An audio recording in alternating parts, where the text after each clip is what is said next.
வணக்கம். மதுரையில தாவேகாவினுடைய மாநாடு எதிர்பார்த்தது மாதிரி சிறப்பா வெற்றிகரமா முடிஞ்சிருக்கு. மாநாட்டுல ஒன்று ரெண்டு குறைகள் இருக்கலாம். ஏன்னா லட்சக்கணக்கான மக்கள் கூடக்கூடிய இடத்துல ஒரு சில அசம்பாவிதங்கள் நடக்கலாம். அதையும் தாண்டி ஒரு சில இடங்களை நம்ம பார்க்குற மாதிரி இருந்துச்சு. என்ன அப்படின்னா, கீழே போட்டிருந்த அந்த கிரீன் மேட்டை ஒரு சில பேர் பிளேடு வச்சு பிச்சு சுருட்டி வீட்டுக்கு கொண்டு போனாங்க.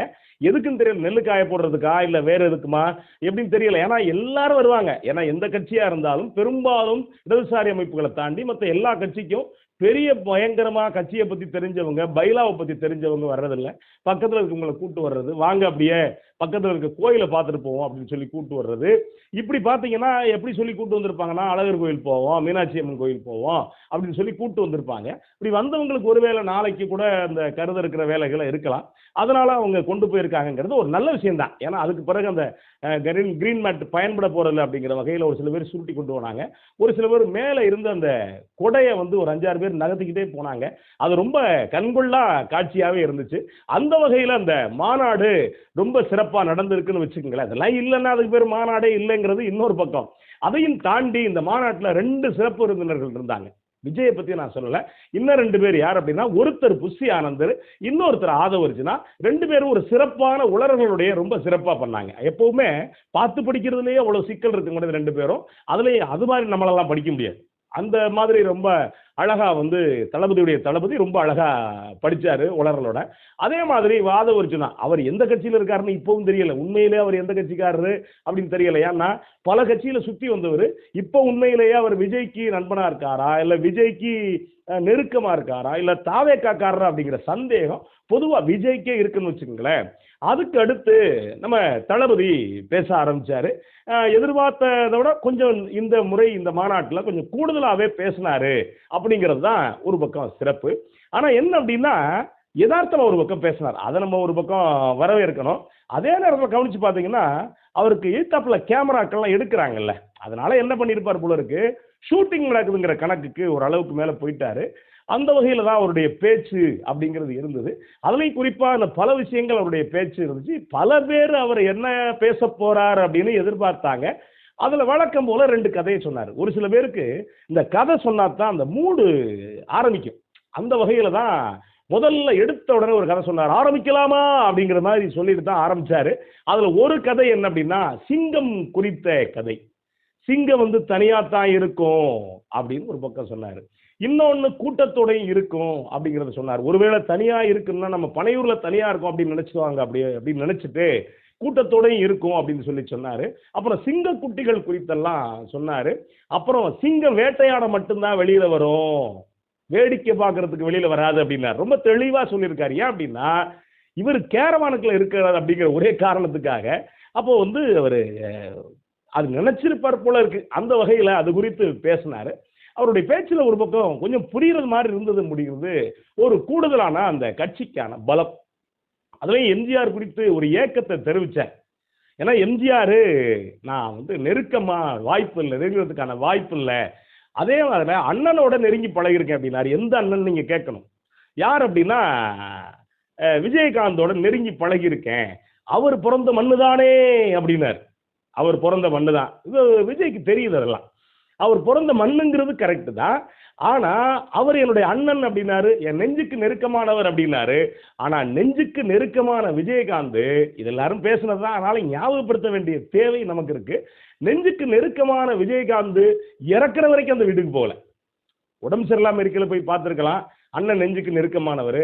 அப்புறம் மருதுபாண்டி படத்துல இவரை நடிச்சு அப்படி தூக்கி விட்டாரு. தூக்கி விட்டதெல்லாம் நினைவு இருக்கும். விஜய் கிட்டத்தட்ட ஒரு 7-8 வருஷம் ஸ்டார்டிங் மோட்லயே பிரச்சனை இருந்துச்சு. அதுக்கு பிறகுதான் வந்தாரு போய் உனக்காக பிறகுங்கிறது சினிமா ரசிகர்களுக்கு நல்லாவே தெரியும். இப்போ அப்படிப்பட்டவர் விஜயகாந்துக்கு ஒன்றும் செஞ்சிருக்க வேண்டியதில்லை. அவர் நிறைய சம்பாரிச்சு வச்சிருந்தாரு, ஒரு கட்சி வச்சிருந்தாரு. அப்ப இதோடைய குறிக்கோள் என்ன அப்படின்னா, அவர் இறப்புக்கு கூட போகாம, அவர் உடம்பு சரியில்லாம இருக்கையோட போகாம, இப்ப வந்துட்டு என் அண்ணன் என் நெஞ்சுக்கு நெருக்கமானவர் அப்படின்னு சொல்றது என்ன அப்படின்னா, மதுரை பகுதி மக்களுடைய ஓட்டு கிடைக்கலாம் அப்படிங்கிற ஒரு கணக்குல ஒரு வேற சொல்லி இருப்பார் அப்படின்னு நான் நினைக்கிறேன். அப்ப அவங்க கட்சி ஒண்ணு இருக்குல்ல, தேமுதிக இருக்குல்ல, அப்ப தேமுதிக காரங்க யாருக்கு போடுவாங்க அப்படிங்கிற ஒரு கணக்கு இருக்குல்ல. இதையெல்லாம் கூட்டி கழிச்சு ஒன்னும் வேற பார்க்க வேண்டியிருக்கு.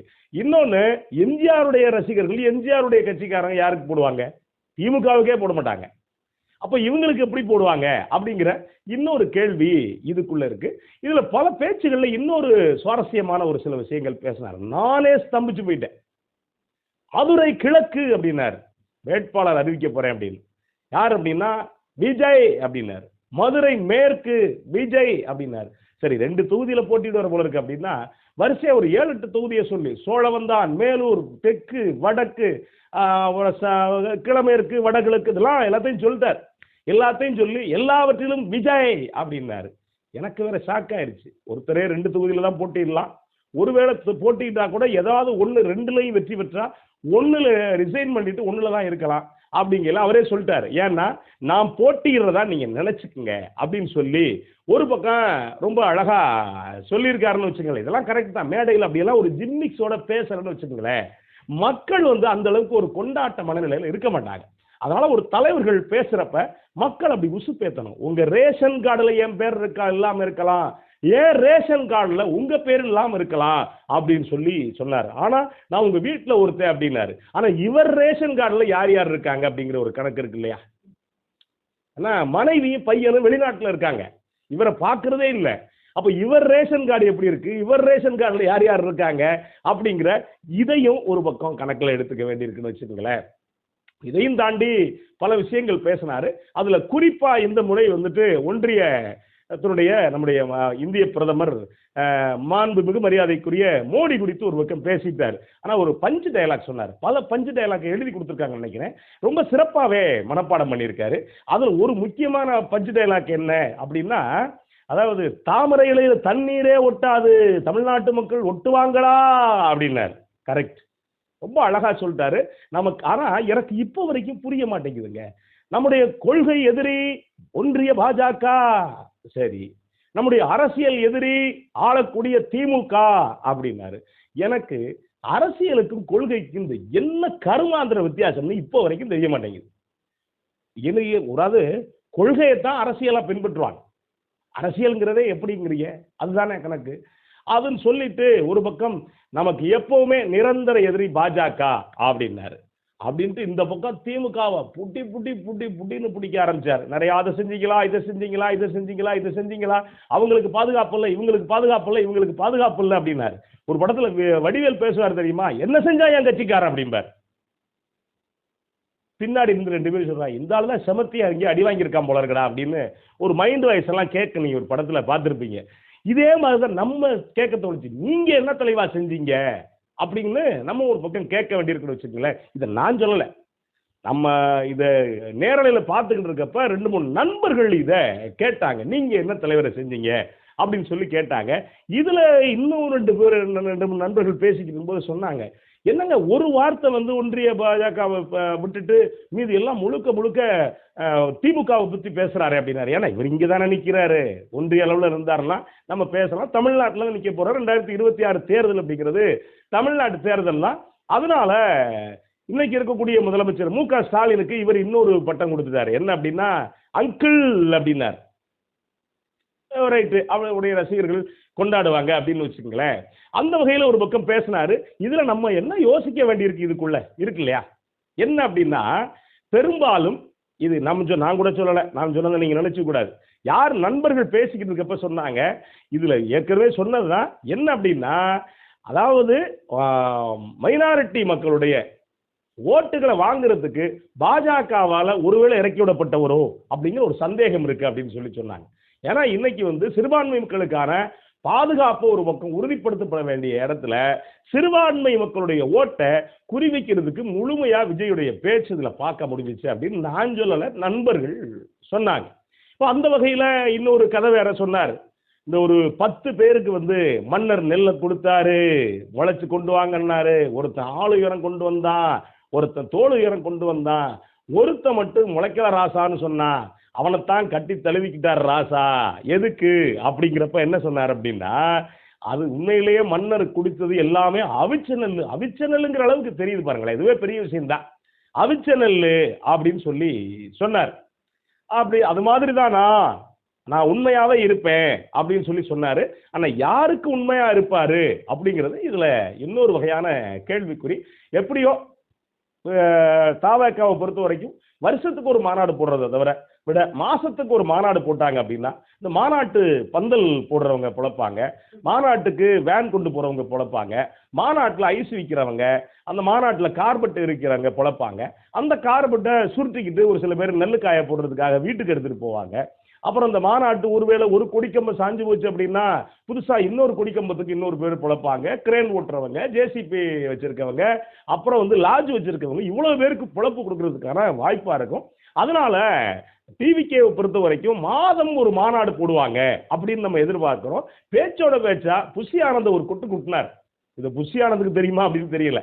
என்ன சொன்னார் அப்படின்னா, இவர் என்ன பண்ண போறாரு, அதுவும் பக்கத்துல புஷி ஆனந்தை வச்சுக்கிட்டு அப்படின்னாரு. இது வந்து எப்படின்னா வாயிலிருந்து இல்ல, அந்த ஆழ் மனதில இருந்து வந்த வார்த்தை இது. எல்லாரும் கேட்கக்கூடிய வார்த்தைய அவரே சொல்லிட்டாரு. அந்த வகையில இந்த மாநாடு ஒரு பக்கம் சிறப்பாவே இருந்துச்சுன்னு வச்சுக்கங்களேன். இந்த மாநாட்டுல நாம் பார்த்தது தமிழ்நாட்டுல இதுவரைக்கும் இருந்த ஒரு கட்சி தலைவர்களை விட கூடுதலான ஒரு சிறப்பு தகுதி விஜய்க்கு இருக்கு. அது என்னன்னு ஒரு சில பேர் யோசிக்கலாம்.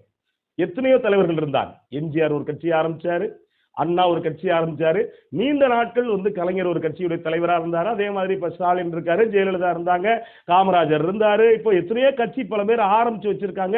கம்யூனிஸ்ட் கட்சியினுடைய தலைவர்கள் இருக்காங்க. அப்புறம் வந்து திருமாவளவன் இருக்காரு. இவ்வளவு பேர் இருந்தா கூட இவங்களுக்கெல்லாம் இல்லாத ஒரு கூடுதல் சிறப்பு தகுதி நம்ம டிவிகே விஜய்க்கு இருக்கு. என்ன அப்படின்னு தானே கேக்குறீங்க? கூடுதலா அந்த மாநாட்டுல ஒரு பாட்டு பாடினார். நாராயிட்டாள் அப்படிங்கிற பாட்டை ஓரளவு அப்படி பாடினாரு. அந்த வகையில் ஒரு கூடுதலான தகுதியோடு வந்திருக்கக்கூடிய நம்முடைய டிவிகேவுடைய தலைவரை வாழ்த்துவோம். நன்றி, வணக்கம்.